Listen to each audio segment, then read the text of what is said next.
Okay.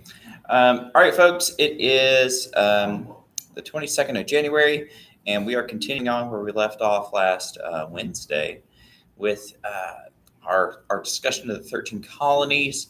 If you recall, we ended off last time talking a little bit about the Middle Passage and the Atlantic slave trade, and we're going to continue where we left off from there. All right. So, the Middle Passage. It needs to be edited. At least it's starting to look like more normal slides. So, the second portion of the triangular trade, during which shippers carried American slaves across the Atlantic Ocean to the American colonies, just like we talked about yesterday. During the 2-month voyage, slaves faced brutal treatment. They were branded with hot irons, chained, and packed into crowded and unsanitary conditions. It was estimated that 10% of those who were transported died before reaching the Americas. Many of these folks, sometimes the slaves could break free and attempt to fight for their freedom. Sometimes they chose death over this.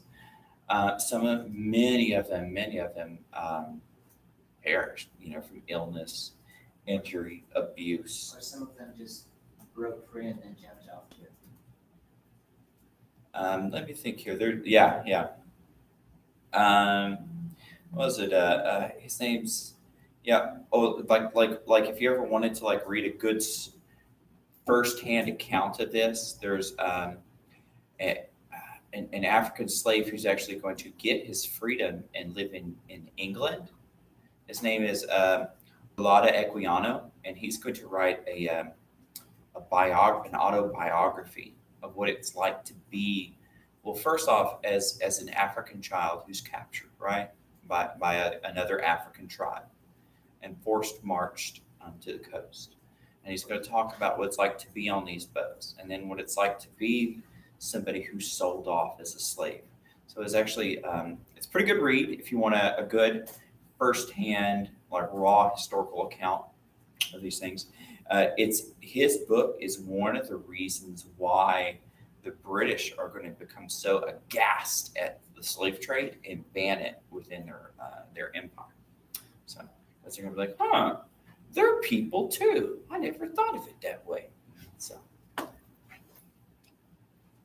they have feelings and can write books just like us. Well, like I told you, the Spanish came up with that big problem when they discovered the Americas. They're like, well, are Indians human? And they had debates in the king's court over that. One side saying yay and one side saying no. And they're like, well, if they're humans, they have souls. And that means we got to treat them as the king's subjects. That means we have to ensure that they are receptive for salvation and all this other things. So it brought up all these other things. At least they argued about it.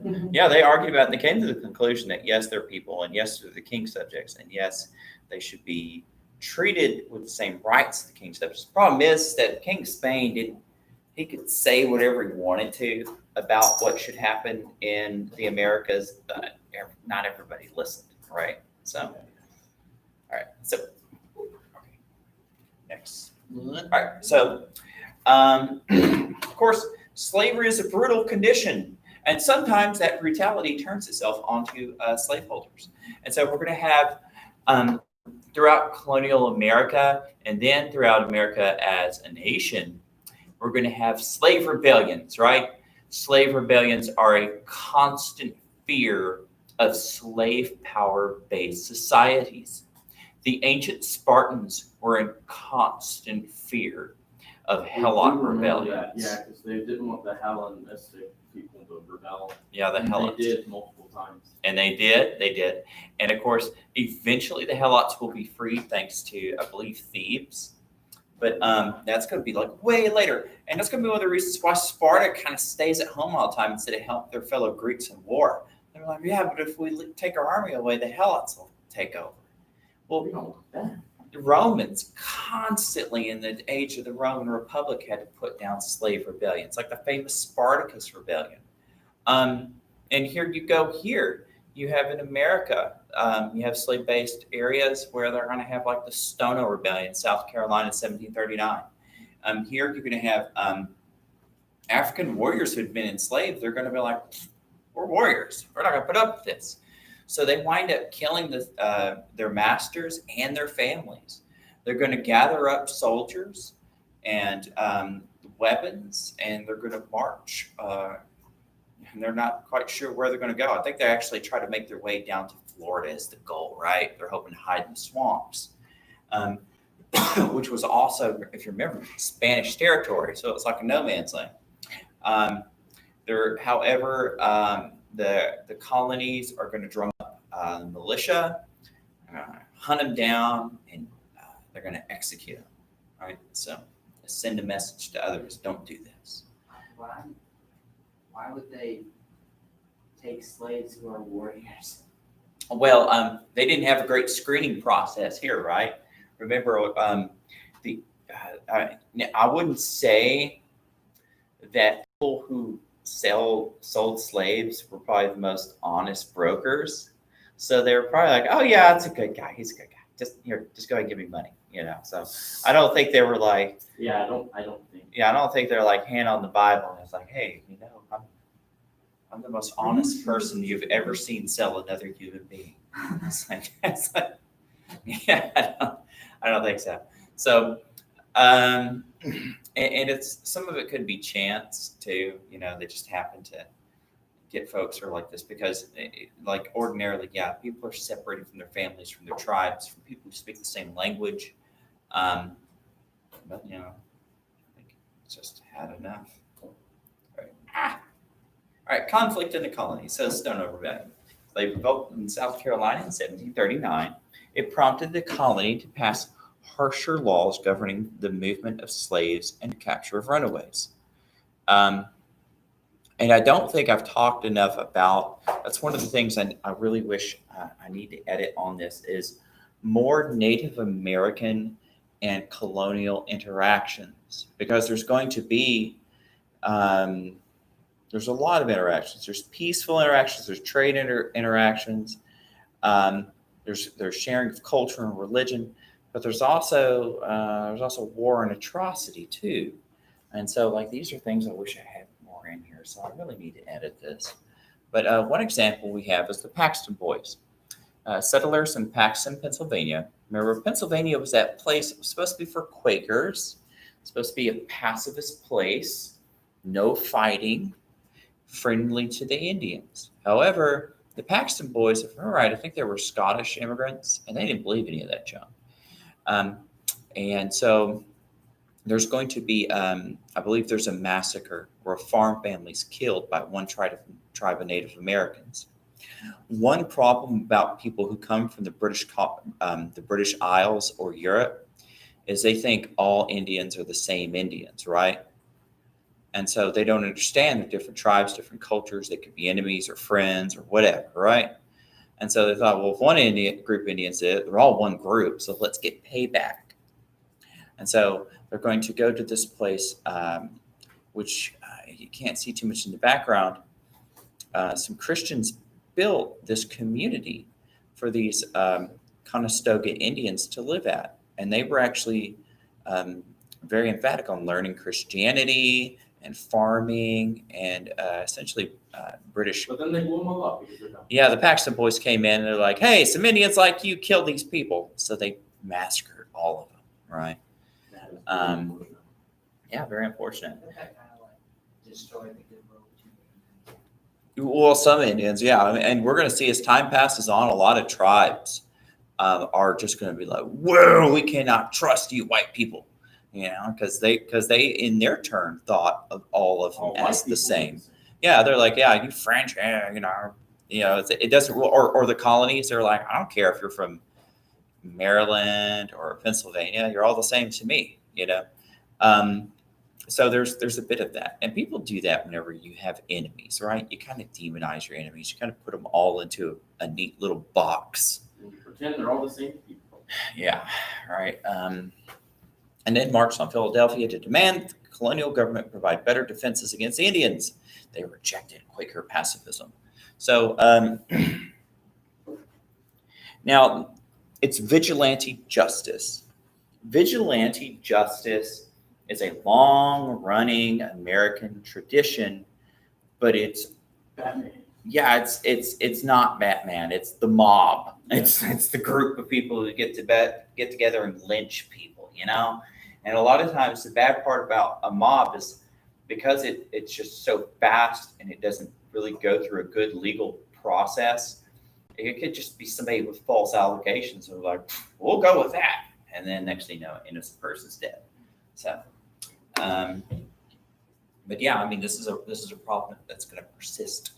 But why does it persist? It's because there's no forms of legal justice in a lot of these areas. They have courts all the way in town. There's a lot of these places don't have sheriffs or anything like that. It's up for the people. The people are the ones who muster together occasionally on a weekend and train to be in the militia. They're the ones who have to get a posse together to go rescue somebody who's been kidnapped or to stop, a massacre and stuff. So the people are just they're kind of it's just a mechanism people do.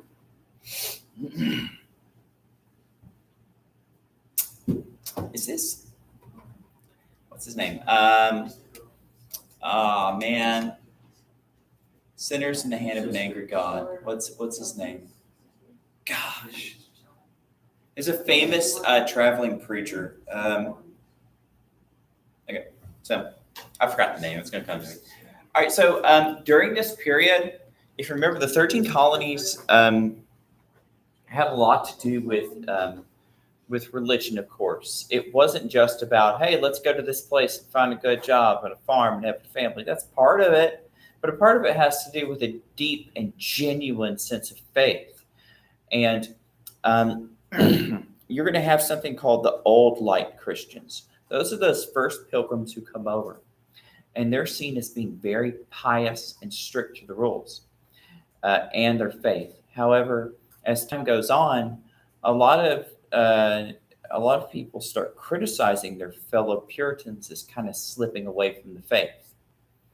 And eventually, though, you're going to have a religious revival. There's quite a few of these in American history. This is known as the First Great Awakening. It took place in the 1730s and the 1740s, both in England and in America. Begun by Awakening and not just the American.